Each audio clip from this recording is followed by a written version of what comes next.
daily. Changing her name to wifey. We love that beginning stage, cause there's no fussing, fighting.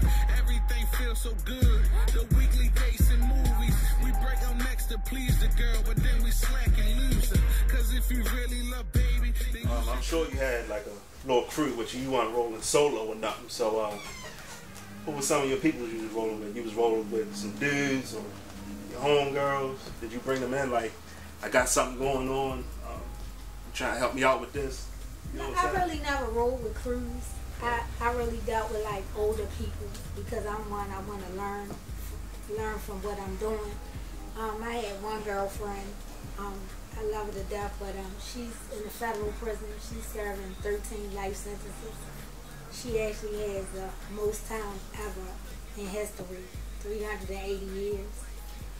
And actually I learned so much from her. It just haunts me that the person I learned from, you know, where she is and where I am. So right now we fighting to try to get her home, get us some time back. But as far as a crew, your friends are your enemies. So I never had a crew. Okay. So it wasn't called the Shontel clientele? No, just me. You know they had names back then. It wasn't no... Whatever we were selling, that was the name. Okay. So how did you get like your connects? You know, being a female, I mean, how did you approach that? Was you nervous about that?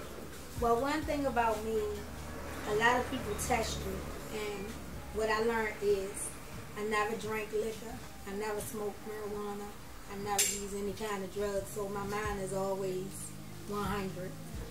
And as far as like when I used to go to New York, a lot of them noticed that about me. They would try to offer me things and I wouldn't take it, so people noticed. Was you going to the parties, like popping bottles? Well, that was a part of meeting people. No, I never popped bottles. Like, I was quiet, laid back, chill, because I was hurting inside from a lot of things, so it really wasn't that I was having any fun, because that was actually the worst time of my life. It's just that in the game, you just get so addicted to the money. It's like you just kind of lose your mind.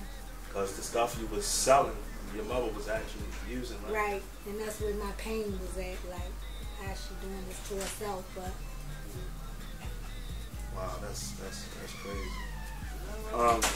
You know, a lot of rappers talk about they getting money and they popping bottles and stuff like that. Now, how do you feel about that? You got female chicks calling themselves a boss chick. You know, in my life, I realized... How do you feel about that? You can always be up on the top, and you can always crumble down to the bottom. Like, I learned that. I just look at myself now, like, I do have my own business. I work hard. I never worked hard a day in my life until now, so now I know how it is to appreciate the things that I have, but back then I didn't have to work hard. It was plentiful. So when I get it, I cherish it. I realize, you know, I made this with real money. I work, so it's kind of different for me than the average person. Like, money really don't impress me no more. Like, I was a millionaire before. Now I don't have anything. So to go from where I was to where I'm at now, some say you do so well, but if you knew what I had back then, and then you look at me now, to me, I'm at peace with myself. But if I knew the things I knew now, I would have did a lot of things different. Yeah, because you changed your life. Whole lot. Tell people out there what you got going on, how you know, progressed out the game. When I was in the game, I always stayed in school. So I had 3 different degrees. I'm actually a corporate. I have a job and I own my business. I'm in corporate. I make 6 figures, and some people be like, "Oh, you make a lot of money." But I be saying to myself, y'all don't know what a lot of money compared is. To the money. So I just let them say what they say, but you know, so I do well as a female, but it's not what I'm used to. But I just, you know, thank God, like I'm looking at my girlfriend's situation, like I'm blessed for real. Now the people that you work with now, and they know that you got this book, what was their reaction to, like, you know, how did they react to you? Did it change? You know, real people recognize that change is a good thing.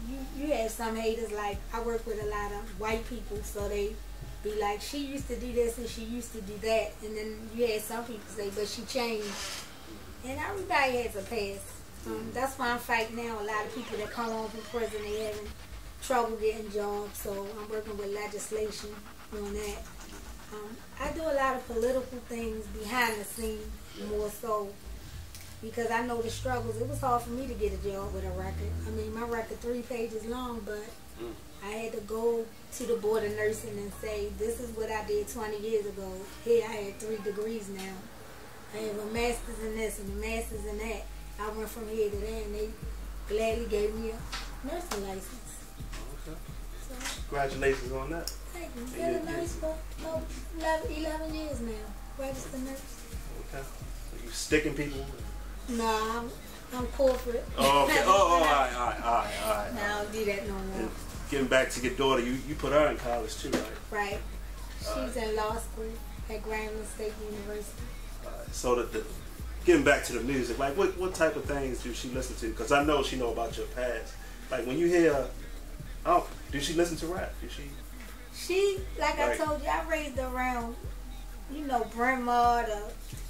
She is totally different than that. Like if she brought home a drug dealer, like what? She don't. She's clueless. I mean, I raised her wrong because you gotta have a little street. She just as green as a grape. Okay. All right.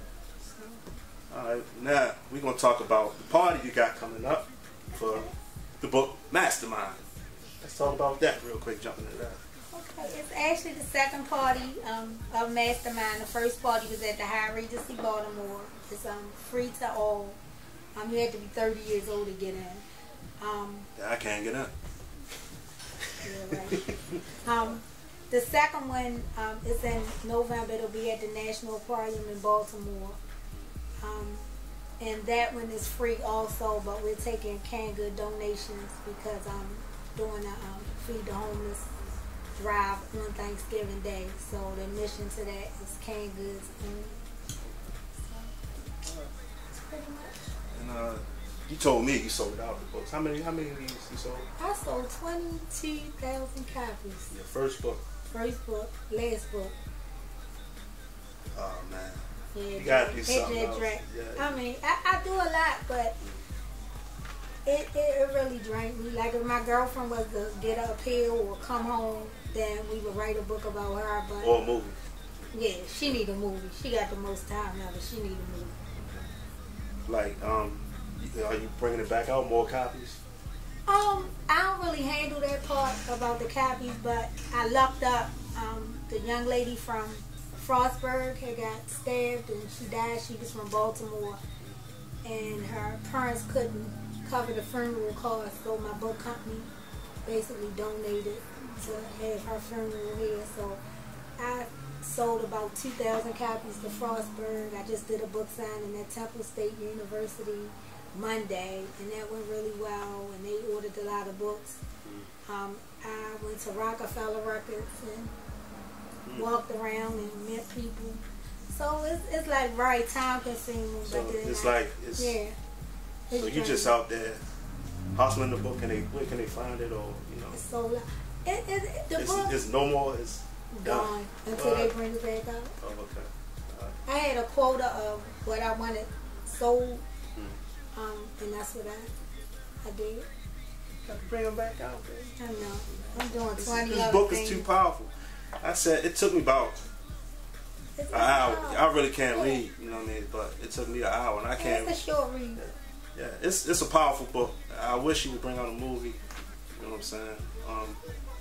I'm just glad you came past. You know, I appreciate it. Anytime. Looking lovely as usual. Oh, you want to jump into that? No. Alright, okay. Yeah, we're gonna keep it clean. We don't want to talk about that, but give them the date again. The anniversary party. It's the third Sunday in November. Third Sunday, November. All right. At the National Aquarium. National Aquarium with the fishes. Yeah, we partying with the fishes. Yeah, partying with the fishes. And it's free. Free. Canned good. Canned good. That's what's up. Turkey. And for the homeless, you got going on? Thanksgiving Day, 11 o'clock under the Jones Falls Expressway. That's for the real homeless people. Yeah, the real homeless. Yeah, the real homeless, not the fake ones. Not slicky real. Yeah. That's what's up. All right, YoustreamRadio, Maine-Izm 101, down the Cape behind the camera.